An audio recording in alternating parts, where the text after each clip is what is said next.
Hey, this is Matt once again. Welcome back to the videos. This is the paid request, this time for Ronald. Thank you so much for that. And for those interested in requesting any type of videos, feel free to send it either directly to my PayPal, usually the best bet, or join my Patreon. Links are in the info box down there or over there. This is for Don't Breathe 2 from 2021. I know I'm already doing this, so you already know my thoughts. You can end the video now. I was not even a fan of the first Don't Breathe. I know people liked it. That's fine. I think what it is with me in the first Don't Breathe, I do think Stephen Lane did a competent job. Pretty good job, to be fair. Like, the more I think about it, he actually did a pretty good job. Because it's pretty tough to act blind. Easier said than done. But it's one of those things where when you watch the story, at least for me, who the hell am I supposed to root for? These unlikable thieves and thugs break into an old blind guy's house, and they weren't really that likable of characters. Or this blind guy that you find out wants to put a cum-filled turkey baster up a snatch and sing Kumbaya with fart bubbles of cum bubbles. Okay, the cum bubble turkey baster or the unlikable thieves? I'm in a. Is there any win situation in this? I don't know. See, I think in the first Don't Breathe, if it was more of a morally gray, where, okay, you don't have to make the thieves Mother Teresa, but have them a little bit more likable, a little bit more personality. But they're still stealing from a blind guy's place. And then the blind guy, he used to be special forces. He's trying to be left alone. He's trying to deal with his problems. But these guys these people are stealing from him. So he's going to protect his home at all costs. And that's it. But they needed to try hard more. No, we that's not enough. It can't be just a blind guy that knows how to do stuff. He's also got to be ready to put a turkey baster full of jizz into women to get women pregnant. And he's done it before, again and again before. And I'm like, did he really have to go there? I don't think it was needed. It was like, how do I put this for a shock value? That's what it felt like to me. To me. If not to you, fine, but to me. I think having this gray area of, okay, I can see both sides, but I can see why he's defending himself, but, but at the same time, they're going too far with the death. Maybe just knock him the hell out, but that, you have to be a bit more in terms of the writing, in terms of the characterizations. It's a harder job to do, but making movies ain't easy. It's not supposed to be easy. In fact, for some, it's too easy to get one made, and that's why so many craft films get made, because anyone who's a dumbass can pick up a camera or write a script. That's just me, though. So I wasn't really interested in a sequel. But the sequel is worse to me. Because the sequel wants us... The setup is, you have this little girl named Phoenix, and it's supposed to be this fake out, but if you see the trailer, you know it's not. So, again, if you've never ever seen a trailer, maybe you'd be tricked. Or if you've never heard of the film, you would be tricked. She's running, she grabs a gun, but then Stephen Lane's dog licks her. Stephen Lane walks next to her. It was a test that she failed. For years, Stephen Lane has raised this girl. He's told the girl, "You're my daughter." And he looks after the girl. They take care of each other.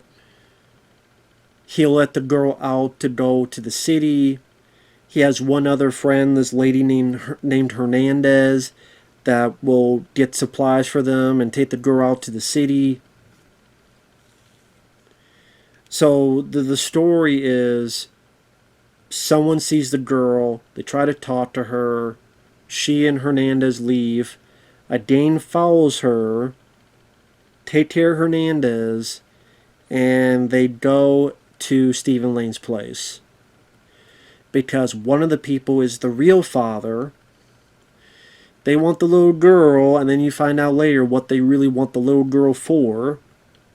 Now again, this could be interesting, maybe, if, okay, here's a dad wanting to get his girl back, he screwed up, he went to jail, and he messed up. These folks, they've been messing up with drugs and stuff, but they're loyal to their friend, and they want to save this girl. But then you have a girl that is confused because this is a stranger, but here's a guy that's raised her for years and years. Nope. I'm going more deeper than the movie does. I don't know why the hell I'm doing that, because that's not what the movie's going for. Spoilers. What this movie expects me to do is sympathize and have a redemption arc for the dude, the blind dude, that tried to put a turkey baster cum up someone's snatch forcefully, and he even admits at the end how he murdered and did the R to the A to the P to the E to the D. With the D. His dick. R-A-P-E.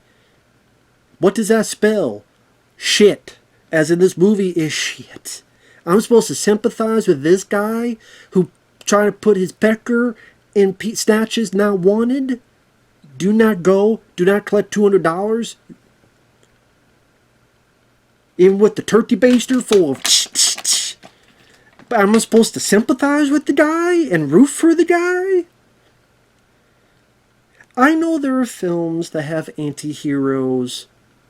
Reservoir Dogs, but Tarantino's writing helps a lot compared to the writing in this, or the first Don't Breathe.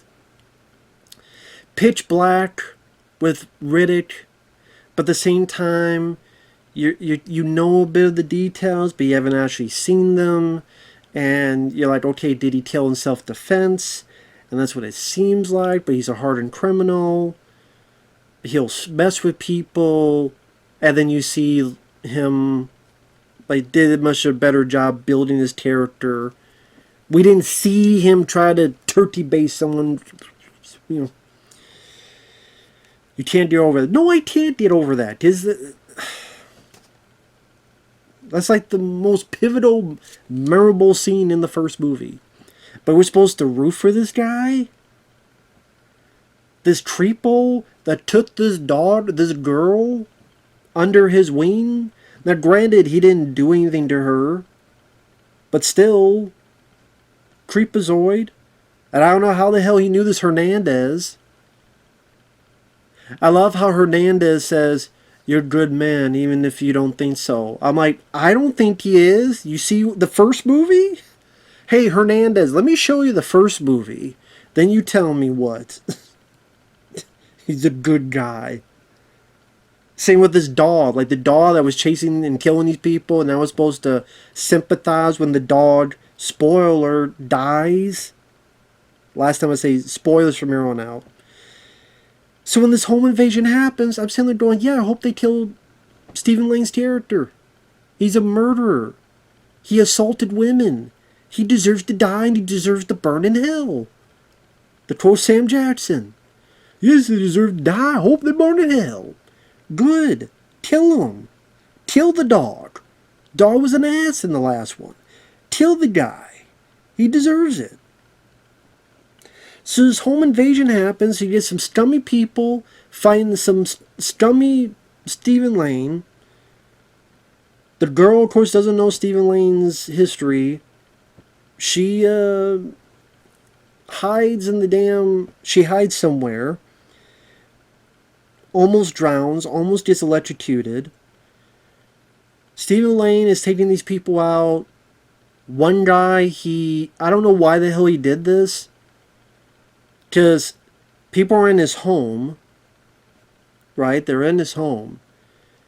his daughter is in trouble. But he takes the time to super glue someone's mouth and nose shut. You know how much time I don't and not kill the guy, by the way.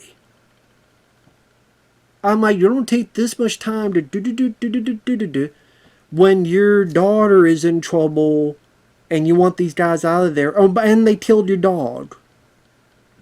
So you're that pissed and you're in that much of a hurry. Let me take the time to super glue someone's mouth and super glue someone's nose. And so that another guy can find him. And instead of what eventually happens, the guy takes a broken glass and cuts his lip to breathe. No, his friend decides to get something, go so he can breathe. That's his first thing. I'm like, you poked a hole in his cheek. Why didn't you do what the guy did and like, I don't know, get a pencil, a screwdriver, and get the stuff in his nose, or get a thing and cut his lip, or cut here. No, his first instinct is that I'm so annoying. Okay, I'd be pissed. Not only is your lips messed up, now your cheeks messed up too.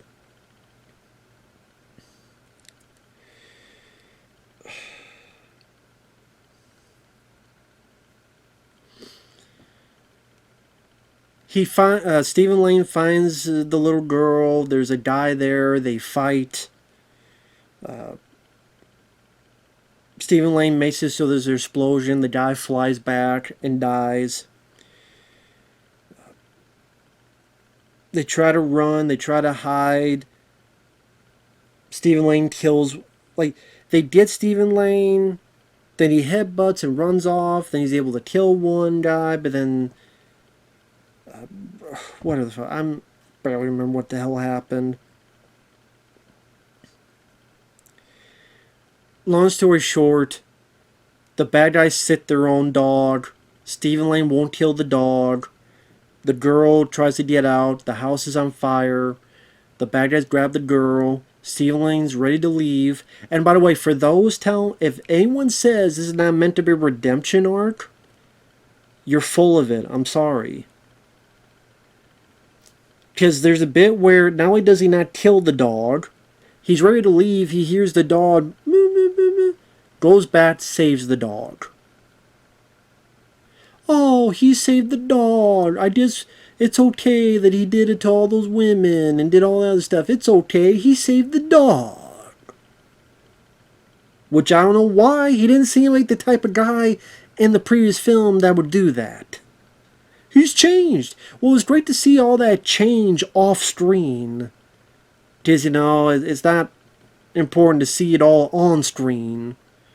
It's great that his learning aptitude happened off screen. But I don't buy it. I'm sorry. I don't buy it.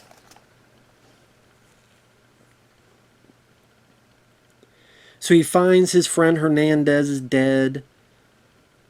Noses the dog, will probably go home, gears up in his all blind daredevil glory, puts a thing on the dog, go home, go home. Meanwhile, the bad guys have taken the girl to this place, looks like a warehouse.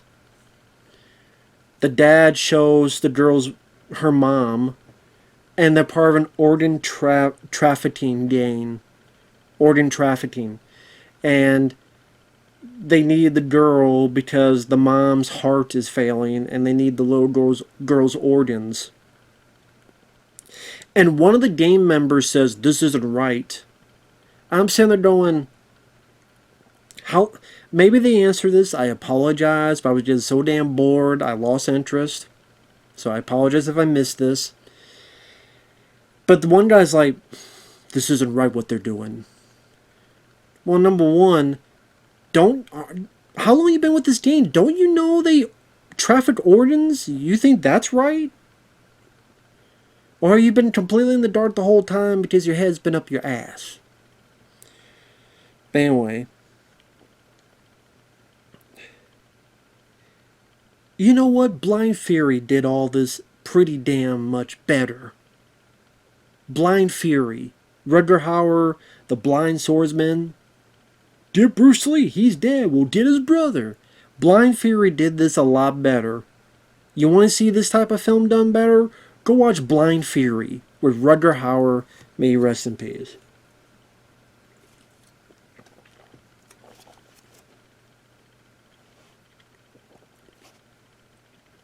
So the time the bad guys drove there, let the girl meet the mom, gonna subdue her, perform the operation.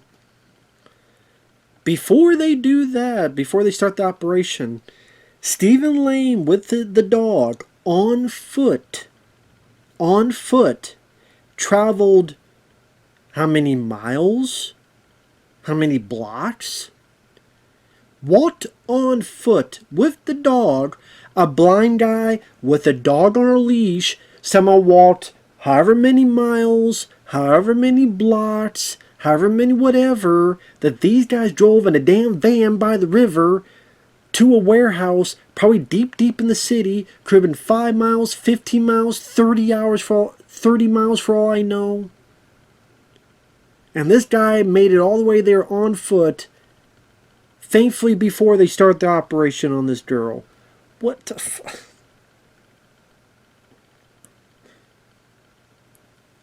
Okay. And so you see it in the trailer. This is one of those movies, the trailer shows you every bid moment. Like literally, if you watch the trailer, you've seen pretty much every bid moment. Pretty much. There's a guy who he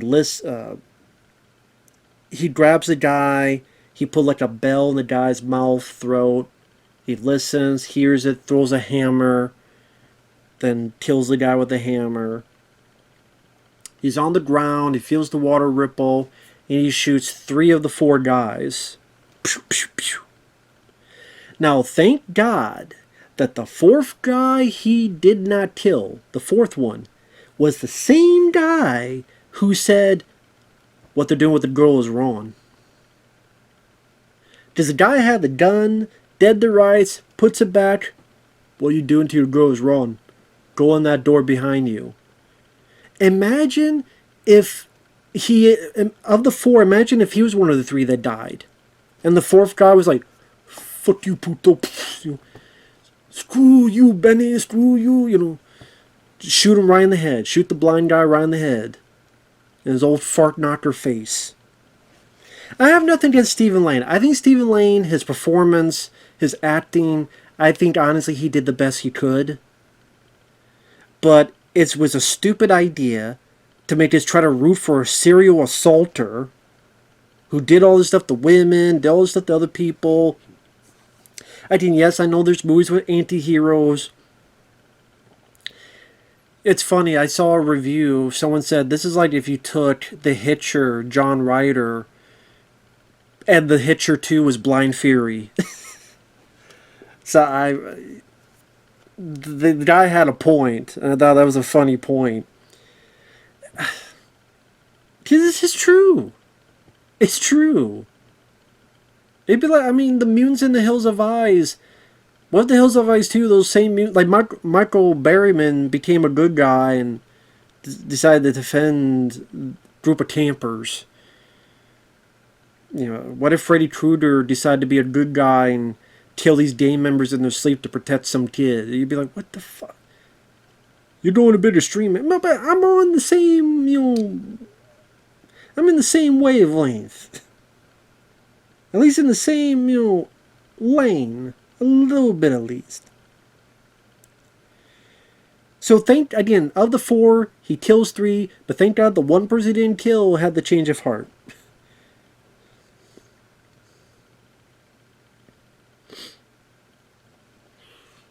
So pretty much he goes after the last 2. Because that's really it, those 3 things. And 2 of them you saw in the trailer. And even the 3rd thing, you saw that in the trailer where he puts the gas cans out, the tear gas, whatever it's called, the smoke grenades.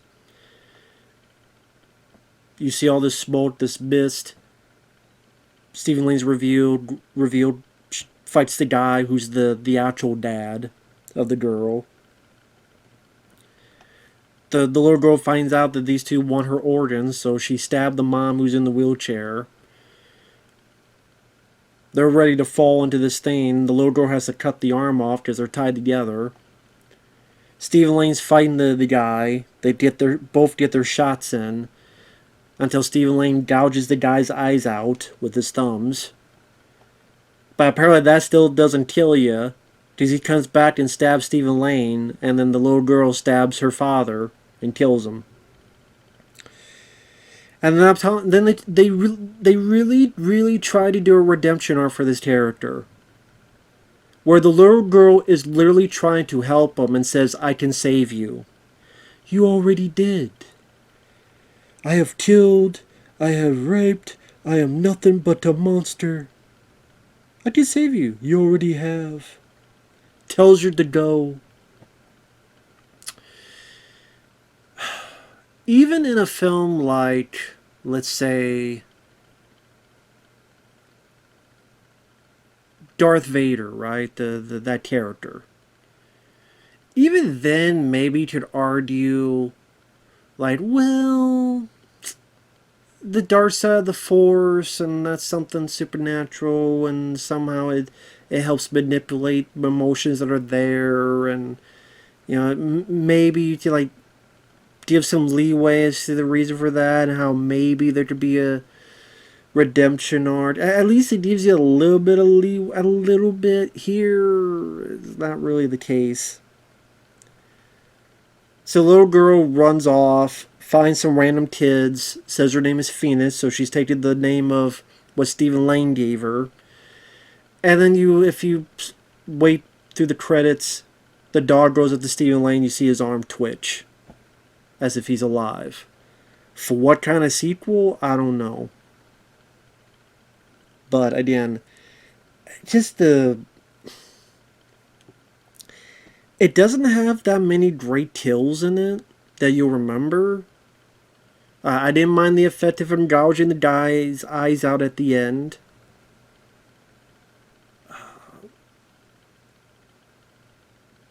Like I said, there's the guy that he super glued. Thankfully, he had the time to do that. And then there's the guy he got burned up from the explosion. Then the guy whose lips were screwed up, he killed him.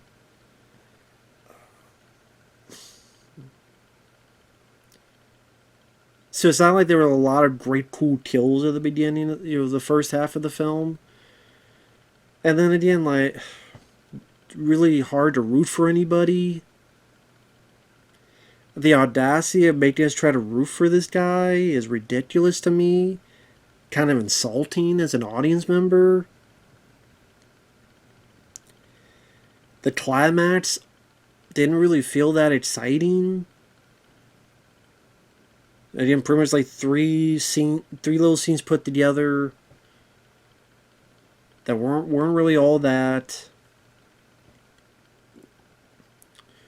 Sometimes obviously you're not supposed to take this seriously, because the way he uses blind, even Daredevil will be like, not sure if I believe that.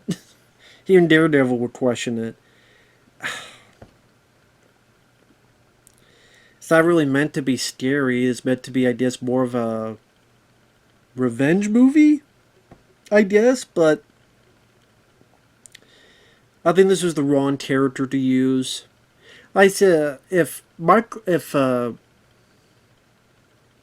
Stephen Lane's character, I forget the character's name, wasn't Michael, what was his name? I forget what it was. If he was just a guy who was affected by the war, but he's blind, and then it's a revenge story, like maybe you could, maybe there's something there. But again, the story, thankfully, it was short enough.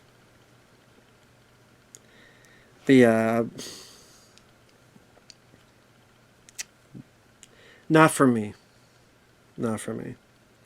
With that said, thanks for watching. Take care, everyone. We'll see you guys later. Bye-bye.